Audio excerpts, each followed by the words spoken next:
Indonesia ternyata telah memantau perkembangan hantavirus yang kini menjadi ancaman pandemi berikutnya di dunia. Diketahui baru-baru ini dunia digegerkan dengan temuan kasus kematian 3 penumpang kapal pesiar yang diduga terinfeksi hantavirus. Para penumpang itu diduga terkena hantavirus yang ditularkan dari manusia ke manusia, meskipun umumnya hantavirus dibawa oleh hewan pengerat seperti tikus. Indonesia pun mengamati hantavirus yang tengah dipantau ketat oleh Badan Kesehatan Dunia atau WHO seperti dimuat situs Kementerian Kesehatan RI pada Jumat 8 Mei.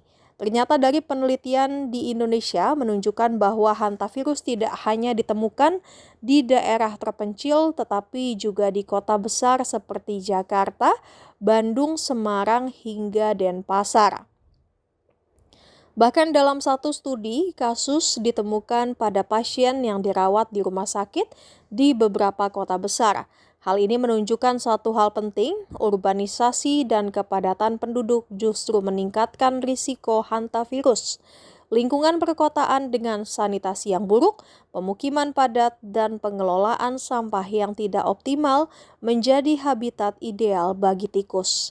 Dalam beberapa tahun terakhir, dunia mulai kembali menyoroti hantavirus. Beberapa laporan global menunjukkan terjadi peningkatan kasus di Asia Timur dan Eropa, outbreak sporadis di Amerika Serikat, serta adanya keterkaitan dengan perubahan iklim dan urbanisasi. Perubahan iklim mempengaruhi populasi rodensia, meningkatkan reproduksi dan memperluas habitat mereka. Sementara itu, urbanisasi memperbesar kontak antara manusia dan reservoir virus. Indonesia berada pada persimpangan dua faktor risiko ini, iklim tropis dan kepadatan penduduk tinggi. Artinya, risiko hantavirus bukan menurun, tetapi justru berpotensi meningkat.